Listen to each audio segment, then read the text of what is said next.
নমস্কার, Sam audio বুকে আপনাদের স্বাগতম জানাই। আমি সায়ন। আমাদের আজকের গল্প ভুলের মূল্য। গল্প পাঠে এবং বিভিন্ন চরিত্রে আমি সায়ন, গল্পটি লিখেছিও আমি। তাহলে শুরু করা যাক আজকের গল্প ভুলের মূল্য। রাহুল পড়াশোনা না করে গেম খেলছে। মা ডাকছে বারবার। মা, রাহুল আয় পড়তে বস, পরীক্ষার সময় হয়ে গেছে। রাহুল রাগ করে, আমি পড়বো না, আমাকে বিরক্ত করো না। মা, এইভাবে চললে ভবিষ্যতে কিছু করতে পারবি না বাবা।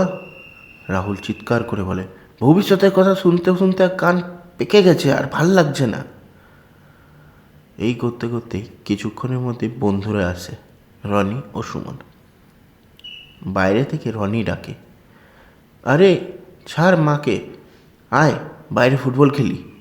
সুমন একটু আস্তে করে বলে, কিন্তু ওর তো পড়া আছে। রনি বলে, আরে বাদ দে তো, ছোটোতে একটু মজা না করলে কি করে জীবনটা মজা হবে বলতো, তুই এসব বুঝবি না। এই বলে তিনজন ঘর থেকে বেরিয়ে যায়। পরের দিন স্কুলে রাহুল এক নিজের বন্ধুকে মারধর করছে। শিক্ষকেরা আসে শুনে। হেড স্যার বলেন, রাহুল আবার মারধর? তুমি তো ক্লাসের জন্য সমস্যা হয়ে দাঁড়িয়েছে। রনি বলে, স্যার ও কিছু করেনি স্যার, ওই ছেলে আগে বাজে কথা বলেছিল। সুমন ধীরে বলে, কিন্তু ও তো শুধু কথা বলেছিল, মারধর তো ঠিক নয়। এইভাবেই কয়েকদিন পেরিয়ে যায়।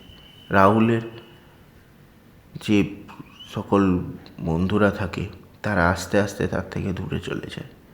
শুধু রনি আর সুমনই ওর পাশে থাকলো।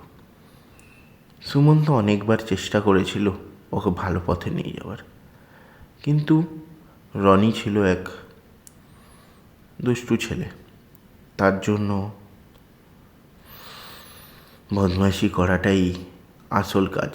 ছোটোবেলাতেই তো এইসব করতে হয়, তারই কথা। রাহুলের ফল হাতে বসে। সবাই ভালো রেজাল্ট করেছে, সে ফেল করেছে। রাহুলের মা বলে, দেখলি রাহুল, কতবার বলেছিলাম সময় থাকতে পড়। বাবা বলে, তোর বন্ধুরা সব বলতো তুই ঠিক আছিস, এবার দেখ কেমন ভবিষ্যৎ হবে তোর। রনি লজ্জা নিয়ে, বন্ধু আমরা আসলে বুঝিনি যে তোকে প্রশ্রয় দিতে তোকে শেষ করে দিচ্ছি। এইভাবে দিন পেরিয়ে যায়। একটা ভালো কোম্পানি থেকে ইন্টারভিউর জন্য রাহুল যায়। রাহুল সামনে বসে। অফিসার প্রশ্ন করলেন, স্কুলের রেজাল্ট এত খারাপ কেন? রাহুল বলে, তখন গুরুত্ব দিইনি স্যার, আমার বন্ধুরা বলতো মজা কর, আমিও করতাম, পড়াশোনায় কখনো মন দিইনি। ইন্টারভিউ অফিসার বলেন, বুঝলাম, আমি খুব দুঃখিত, আমরা দায়িত্বজ্ঞানহীন কাউকে কাজে নিতে পারবো না, সরি। এই শুনে রাহুল মন খারাপ করে ঘরে চলে আসে। রাত্রিবেলা বারান্দায় বসে বসে রাহুল ভাবে, এই আমি কি করে ফেললাম। আমি যদি একটু ভালো করে পড়াশোনাই করতাম তাহলে আজ আমার সাথে এরকম হতো না। এইভাবে বসে ভাবতে ভাবতে তখনই রনি পাশে এসে বসে। রনি জিজ্ঞেস করে, কে মন খারাপ? রাহুল বলে, তোরা যদি তখন আমায় একটু বাধা দিতিস হয়তো আজ আমি এভাবে বসে থাকতাম না। রনি চোখ নামিয়ে বলে, সরি ভাই, তোকে সাপোর্ট করতে গিয়ে তোকে হারিয়ে ফেলেছি। রাহুল শেষ একটি কথা বলে, ভুল বুঝিস না রনি, সত্যিকারের বন্ধুরা না ভুল করলে থামায়, প্রশ্রয় দেয় না। দায়িত্বই প্রকৃত বন্ধুত্ব ভাই, আর কি করব বল। আপনারা শুনছিলেন ভুলের মূল্য, গল্প পাঠে এবং বিভিন্ন চরিত্রে আমি সায়ন। গল্পটি আপনাদের কেমন লাগলো অবশ্যই কমেন্ট করে জানাবেন।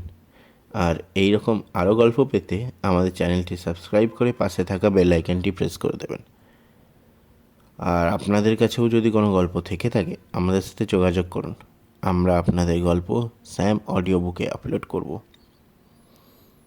আর যদি কোথাও শুনেছেন কিছু ঘটনা আমাদের সাথে শেয়ার করুন, আমরা আপনাদের সাথে যোগাযোগ করে তাকে এক সুন্দরভাবে গল্পরূপে সবার সামনে নিয়ে আসব। হ্যাঁ, আপনাদের নাম থাকবে সেখানে, যে কে লিখেছে সেখানে আপনার নামই থাকবে। তাহলে আজকে আর বেশি কথা না বলে এখানেই আমার শেষ করছি। আবার দেখা হবে আগামী সপ্তাহে একটা নতুন গল্প নিয়ে। ততদিনের জন্য ভালো থাকবেন, সুস্থ থাকবেন, গল্প পড়বেন, গল্প লিখবেন, গল্প শুনবেন, গল্প শোনাবেন। ধন্যবাদ।